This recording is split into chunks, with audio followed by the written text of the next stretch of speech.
Ok, chicos, vamos a continuar entonces con lo relacionado a infecciones por el mitos en sangre y tejidos. Vamos a iniciar la presentación de un parásito. En este caso, la clase pudiera denominarse chistosomiasis, porque les voy a hablar en general de los otros chistosomas, pero más en particular el chistosoma manzoni, ¿okay? Que es uno de los que más se consigue en Latinoamérica. Entonces, en este caso, estamos hablando de un helminto, que en este caso pertenecen al filum Platyhelminthes porque son gusanos planos. Pero recuerden que dentro de los gusanos planos podemos tener dos clases, o la clase céstoda o la clase tremátoda. La céstoda incluye a los planos segmentados y tremátoda a los planos no segmentados. En este caso, vamos a hablar de un parásito aplanado no segmentado o con forma de hoja. Generalmente se le habla por eso de foliáceo, como un foliáceo. Dentro de los tremátodes, ustedes, o de los Platyhelminthes en general, quizás ustedes recuerden que les hablé que en la mayoría de los casos son hermafroditas.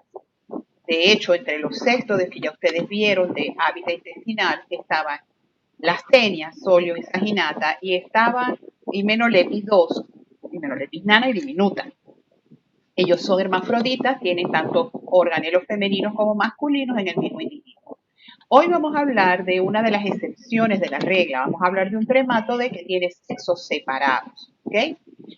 El género Schistosoma, y existen varias especies, pero las más interesantes para el hombre son Manzoni, Hematobium, y Japón. ¿Okay? Estas son las especies de mayor interés en humanos. ¿Qué importancia tiene Schistosoma? Schistosoma es un helminto que vive en vasos sanguíneos. ¿Ok? O sea que él, aunque algunas de sus formas evolutivas, como los huevos, puedan salir por algunos líquidos corporales, por ejemplo, algunas especies liberan los huevos por orina y otros los liberan por las heces, los adultos tienen hábitats sanguíneos, viven en las diferentes venas, que ahora les voy a decir cuáles son. Como les expliqué, son dioicos, tienen sexos separados, a diferencia de la mayoría de los céstodes y tremátodes, que todos son hermafroditas. Tienen un tubo digestivo con dos ramas intestinales que en los adultos cuando se colorean se pueden ver bien. Y el macho tiene una característica muy particular, que por eso se le dice que es un parásito que es caballero, porque tiene un canal en su cuerpo que es el llamado canal ginecóforo, donde él coloca a la hembra. De modo que ellos juntos, el macho arropando a la hembra, se movilizan en contracorriente en las venas. ¿Okay? Este parásito es muy famoso por esa forma de movilización, que lo llaman parásito caballero. Las especies existentes a nivel de Latinoamérica, el más frecuente es el primero que les estoy hablando, que es Schistosoma manzoni, que se consigue en África, Brasil, Venezuela, Surinam, Puerto Rico. Como se dan cuenta, aunque esté en el continente africano, existe en varias partes de Latinoamérica. A diferencia de las otras dos especies, que son Japonicum y Hematobium, que no se consiguen en este continente. Japonicum está circunscrito a China, Filipinas e Indonesia, y Hematobium, África, Oriente Medio y Córcega, o sea, Francia, continente europeo. Por eso ustedes verán que el día de hoy les voy a dedicar más información a Schistosoma manzoni.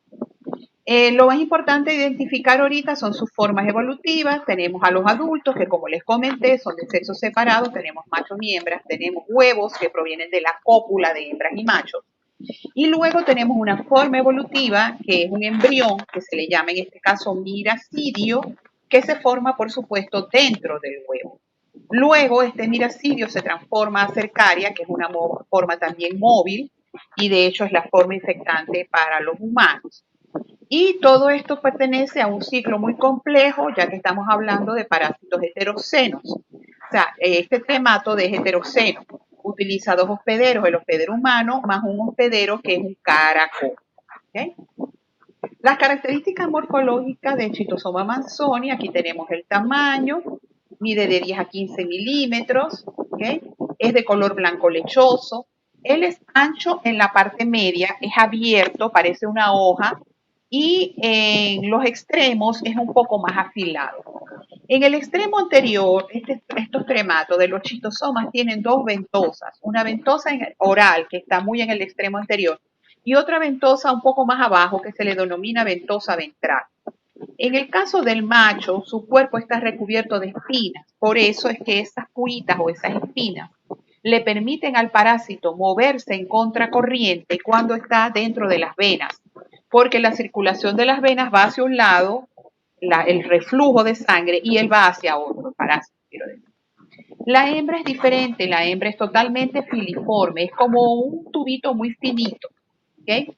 Que obviamente es más grande, como en la mayoría de los parásitos que tienen sexos separados, mide hasta 20 milímetros, es totalmente cilíndrica, su superficie es lisa, recuerden que ella se protege del macho para poderse movilizar en contracorriente a nivel de la circulación venosa. Y también tiene las ventosas orales y ventrales, porque esas son típicas del género Schistosoma. Características importantes, aparato digestivo más o menos completo con sus dos ramas intestinales. Y una característica distintiva del macho es el número de testículos. O sea, por cada especie, los machos presentan números de testículos diferentes, en mayor o en menor número. En el caso de Manzoni, Schistosoma manzoni macho presenta de 7 a 9 masas testiculares. Cuando el parásito se colorea y se ve en placas ya al microscopio, se pueden determinar el número de masas testiculares. Y si tiene de 7 a 9, estamos hablando de Schistosoma manzoni. Por lo tanto, el número de masas permite definir la especie. La hembra, a diferencia del macho, tiene un solo ovario, pero la ubicación del ovario, en el caso de las hembras, también define la especie. ¿Okay? Aquí tenemos un dibujo de un macho y una hembra. A la izquierda tenemos el macho, aquí está la ventosa oral, aquí está la ventosa ventral, que obviamente son órganos de fijación. Recuerden ustedes que las ventosas son órganos de fijación del parásito, con los que como a manera de chupón se pegan a las venas o al tejido donde ellos estén.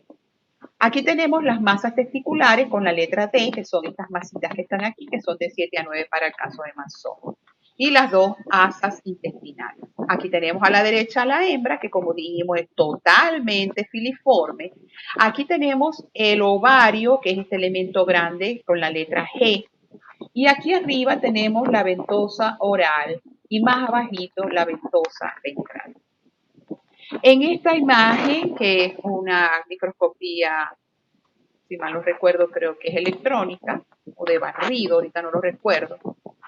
Tenemos una imagen de una cópula de schistosoma. Aquí tenemos al macho en la parte más externa y esta pequeña y delgada que está saliendo como emergiendo de la mitad de su cuerpo es parte de la hembra.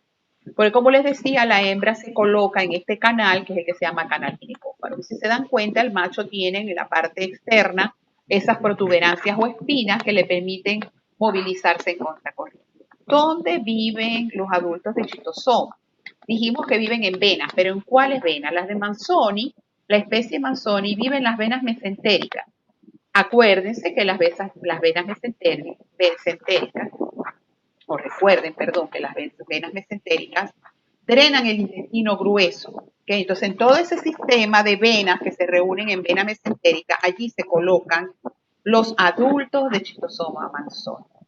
Ya los adultos de Hematobium tienen otro hábitat, que son las venas que irrigan el plexo vesical, o sea, de la vejiga urinaria. Y lo que es Schistosoma japonicum también está en las venas mesentéricas. ¿Okay?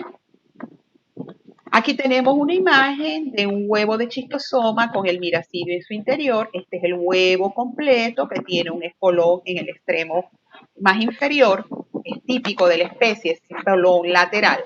Y adentro tiene lo que se llama embrión o miracidio. Aquí tenemos entonces las características del huevo. Es de forma ovalada, es un huevo muy grande, mide entre 114 a 175 micras. Tiene un espolón lateral que es típico de la especie. Los huevos de schistosoma son diferentes para cada especie. El único que tiene un espolón lateral es Schistosoma manzoni. Japonicum lo tiene en otra localización, igual que Hematobium. Y la característica más importante, también tiene un embrión en su interior. Aquí tenemos ese embrión o miracidio, que es ovalado o alargado, está recubierto por puros cilios, eso le permite moverse en el agua, porque esta es parte de su ciclo evolutivo, la liberación del miracidio en el agua. ¿Okay? Tiene un extremo anterior o telebratorum, que es esto que estoy señalando aquí, y un montón de glándulas excretoras. ¿Okay? Y la última de las formas evolutivas es la cercaria, que también se denomina furcocercaria, porque el extremo posterior, que es esta colita que está aquí, se divide o se abre en dos. ¿Okay? Entonces la furcocercaria mide aproximadamente 500 micras. El extremo anterior es ensanchado, de hecho aquí hay rudimentariamente la ventosa oral y la ventosa ventral ya están prácticamente formadas. Y en el extremo posterior es bifurcado, es abierto en dos, por eso se le llama también furcocercario. El ciclo es complejo entre dos hospederos. El hospedero humano alberga a los adultos. Existen algunas especies de animales que también pueden albergar a Schistosoma manzoni. Pero hablemos aquí del hombre. El hombre elimina los huevos, que son estos que están aquí a la izquierda. Los huevos al caer al agua liberan al miracidio, que era el que estaba en el interior. El miracidio tiene estos pequeños cilios que le permiten desplazarse en el agua. Penetran en un caracol, hay diferentes especies de caracoles. Unos son para manzoni, otros son para japonicum, que es el que está acá, y otras especies de caracoles son para hematobium. De modo tal que entonces dentro del caracol el miracidio sufre unas transformaciones hacia esporocistos hijos y luego cada uno de estos esporocistos hijos se van a transformar a cercarias. Las cercarias salen del caracol y van a estar en el agua a la espera de un hospedero definitivo, que en este caso es el hombre y algunos otros mamíferos.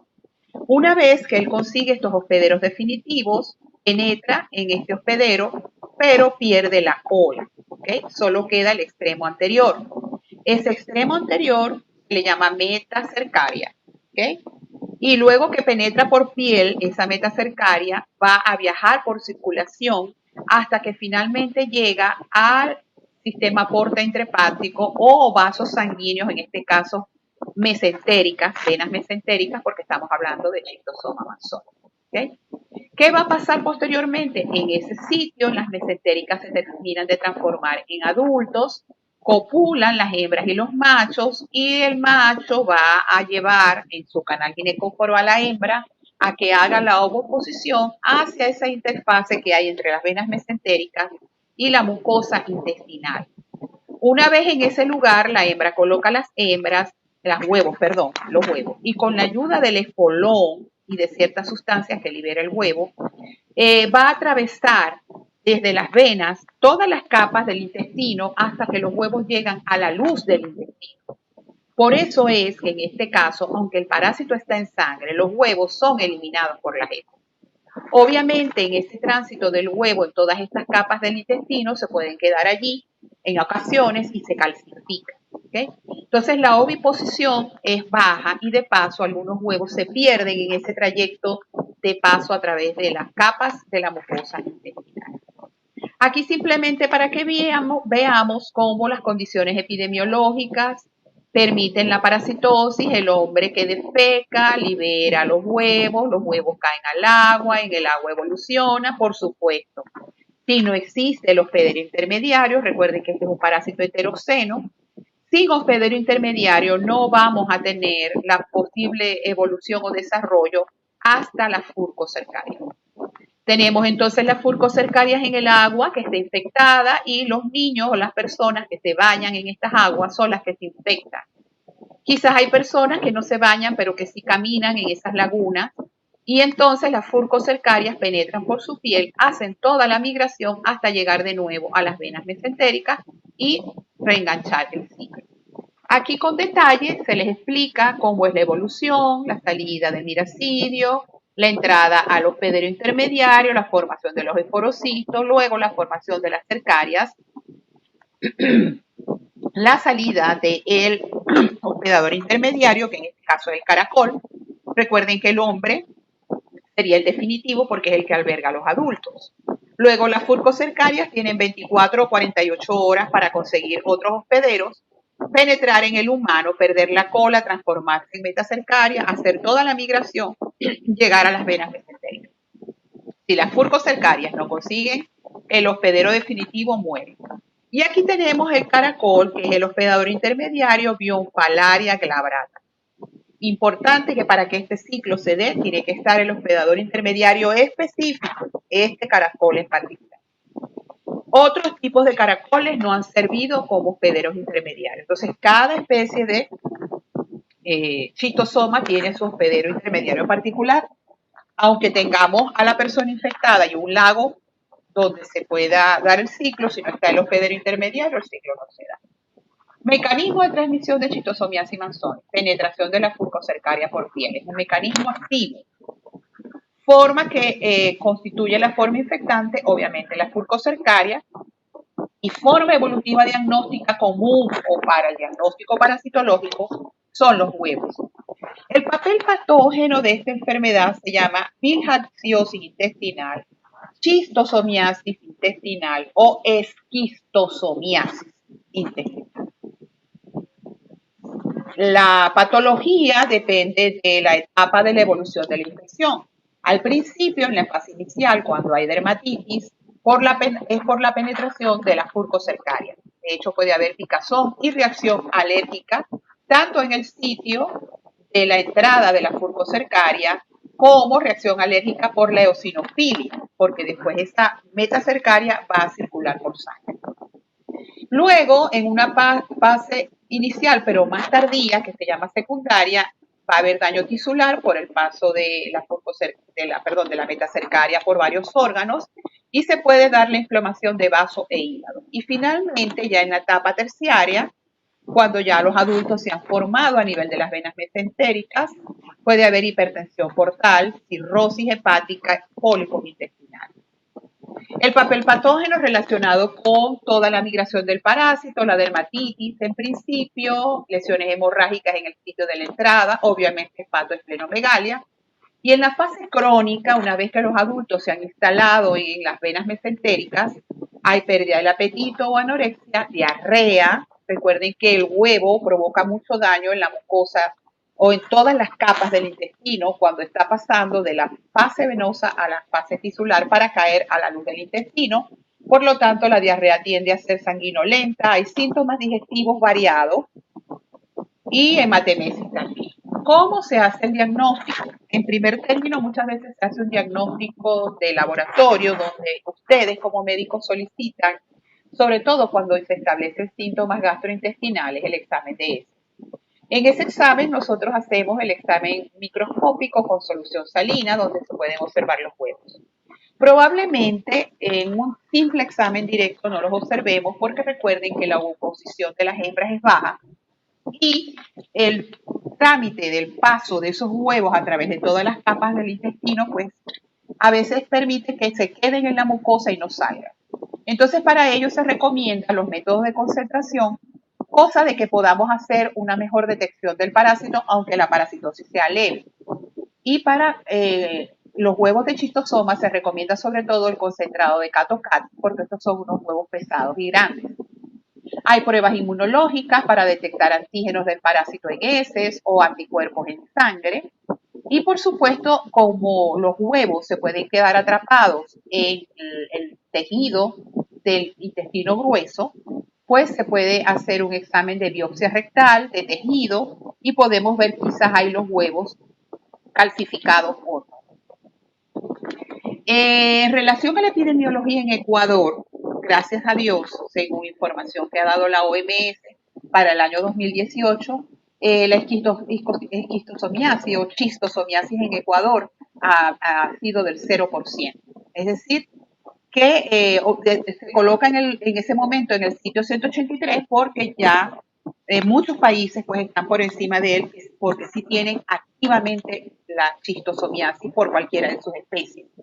Si nosotros vemos este mapa, vamos a darnos cuenta de la prevalencia a nivel mundial. Lo que está en verde claro es Chistosoma manzoni, lo que está en rojo es Hematobium, lo que está en negro, marrón, perdón, es Intercalatum, que es una especie menos frecuente, en rosa Japonicum y otras especies. Pero noten que manzoni en Latinoamérica se consigue a nivel de Brasil, donde es muy importante como problema de salud pública, y en ciertas partes de Venezuela, ¿no? Que están colocados aquí en verde. El resto de los países, como se dan cuenta, a Dios gracias, no la tienen. y está principalmente el foco más fuerte a nivel del continente africano y partes del continente europeo. La prevención de la parasitosis, obviamente, uso de letrinas a nivel rural, no se recomienda defecar en el suelo, ni en los ríos, ni en los lagos.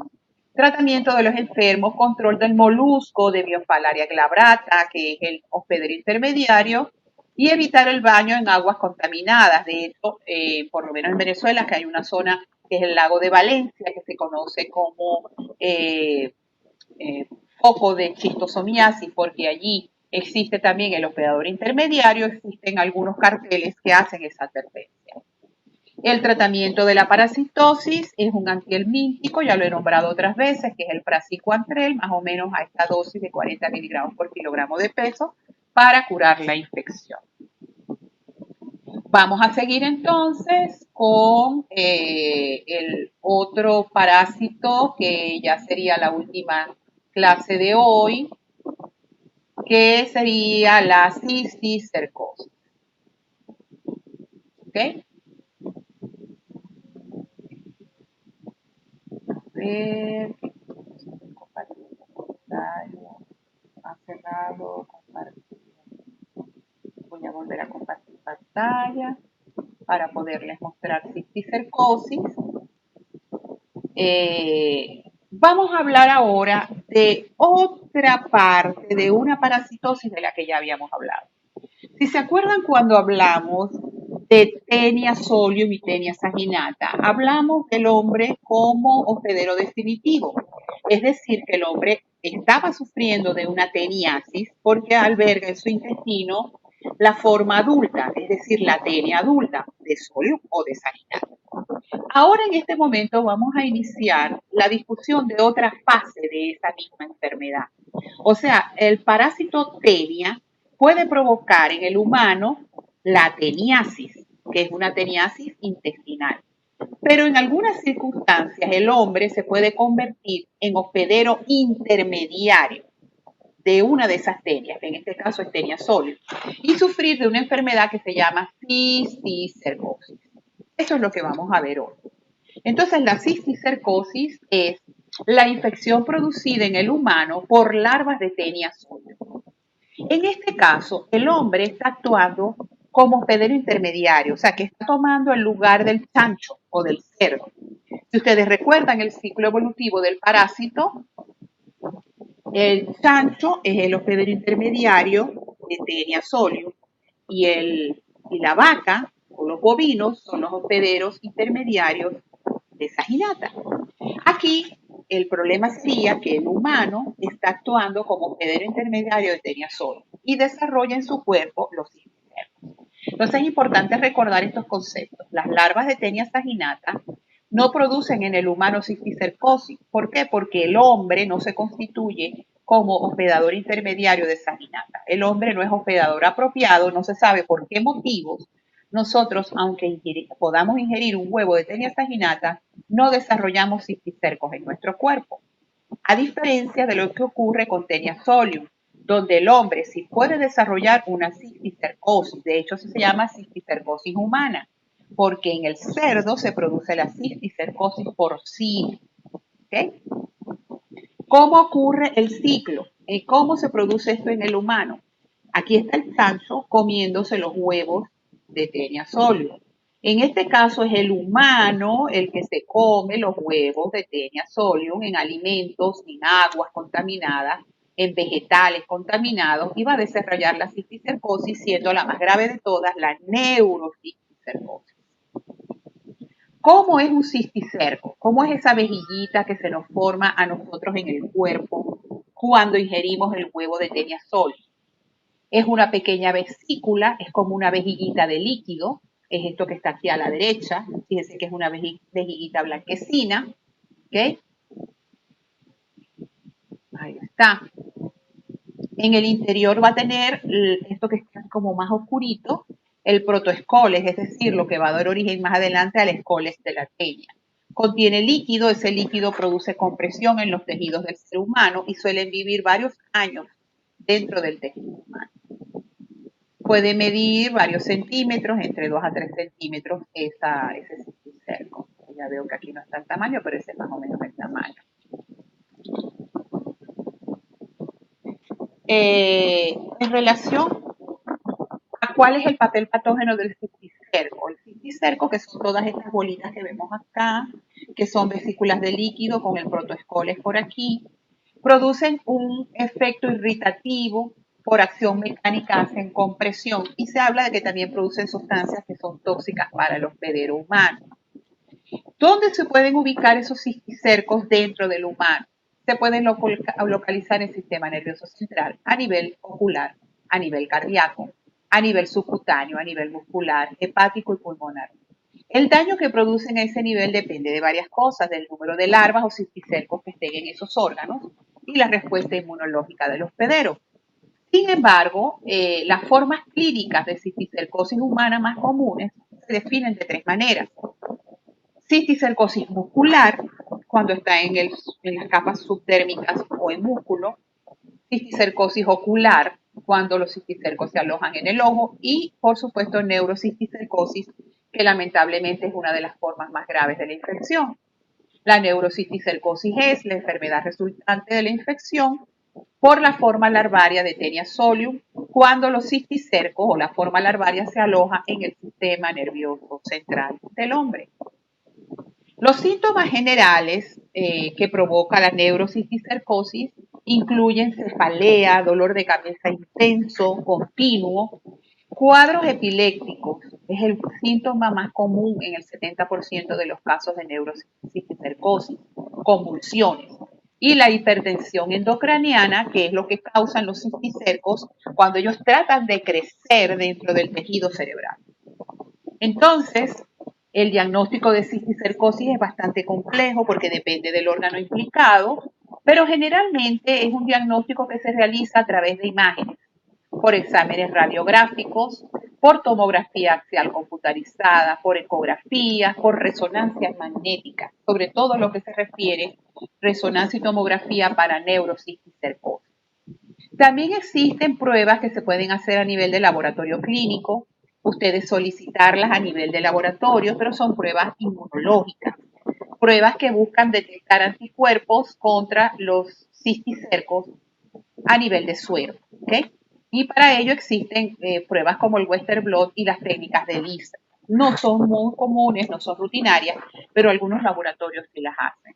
Aquí solo para que tengan idea de cómo se ve un cisticerco en un corte de tejido, es esta vejiga rosada que está coloreada aquí con este colorante del tejido, o sea, con el colorante que hicieron la coloración del tejido, valga la redundancia, y aquí tenemos entonces el cisticerco completo con el escólex, o lo que va a ser el escólex, y las ventosas de ese escólex.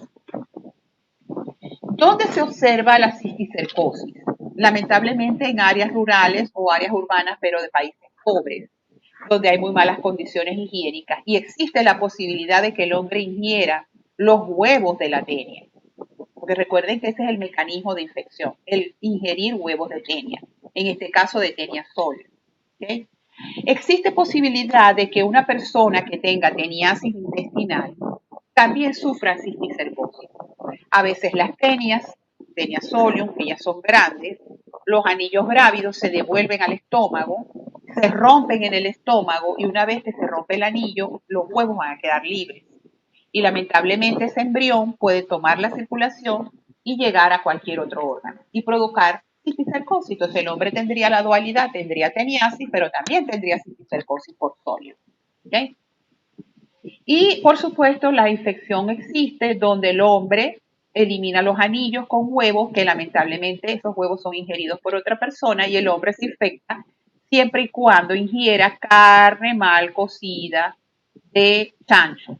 ¿Okay? Ese es un ciclo que requiere de esos hospedadores. ¿Cómo se hace el control de la cisticercosis en general? Tratamiento de los humanos que están infectados con tenia para que no liberen los anillos que tienen los huevos. Buena disposición de excretas, las personas no defecar en el suelo para no permitir la liberación de esos anillos y de esos huevos. Higiene personal, higiene de alimentos, agua, frutas y verduras, es como la persona puede consumir los huevos de la tenia. Y la vigilancia epidemiológica de la parasitosis.